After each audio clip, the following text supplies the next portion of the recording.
SC వర్గీకరణ అమలుకై లక్ష డప్పులు వేల గుంతల పేరిట మందకృష్ణ మాదిగా నిర్వహించనున్న కార్యక్రమానికి బీఆర్ఎస్ పార్టీ తరఫున కుకట్పల్లి నియోజకవర్గ ఎమ్మెల్యే మాధవరం కృష్ణారావు మద్దతు తెలిపారు.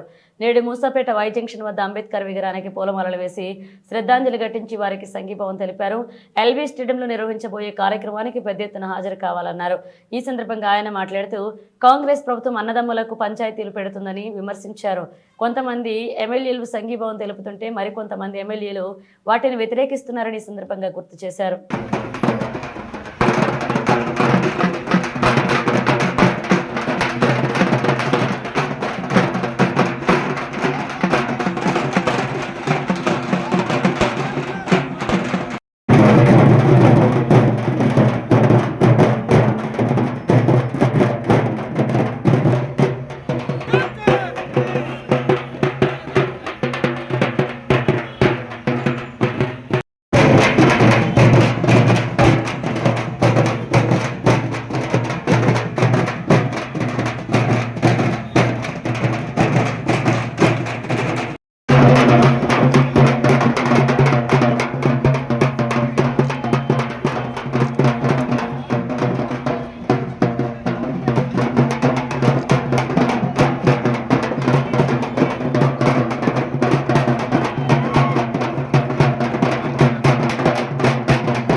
ఏదైతే రేపు లక్ష డప్పుల కార్యక్రమాన్ని మందకృష్ణ మాదిగ గారు పిలిపించారో దానికి పూర్తిగా టీఆర్ఎస్ పార్టీ తరఫున కుకట్పల్లి శాసనసభ్యుల తరఫున నేను పూర్తిగా మద్దతు ప్రకటిస్తూ ఉన్నాను.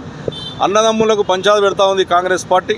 ఒక ఎమ్మెల్యేనేమో వ్యతిరేకిస్తుండే, ఒక ఎమ్మెల్యేనేమో సపోర్ట్ చేస్తూ ఉన్నాడు. ఆ రోజు టీఆర్ఎస్ ప్రభుత్వం ఉన్నప్పుడు అందరం కలిసి తీర్మానం చేసి ఢిల్లీకి పంపించాం.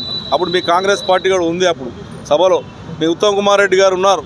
మరి ఈ రోజున దానికి వ్యతిరేకంగా మాట్లాడుతున్నటువంటిది మాట బాధాకరం. ఇవాళ అన్ని జాతులు, ఒక మాదిగ జాతే కాదు అన్ని జాతులు కూడా ఇది న్యాయబద్ధంగా ఉంది, ఖచ్చితంగా న్యాయం చేయాలి మాదిగలకు అని చెప్పి ఆలోచనతో అందరు చెప్పారు కాబట్టి, అందరు తీర్మానం చేశారు కాబట్టి, ప్రజల సపోర్ట్ ఉంది కాబట్టి రేపు జరగబోయేటటువంటి కార్యక్రమం లక్ష డప్పుల కార్యక్రమానికి అందరూ మద్దతు ప్రకటించాలి. ఖచ్చితంగా వర్గీకరణ ఇంప్లిమెంట్ చేయాలని చెప్పి డిమాండ్ చేస్తా ఉన్నా.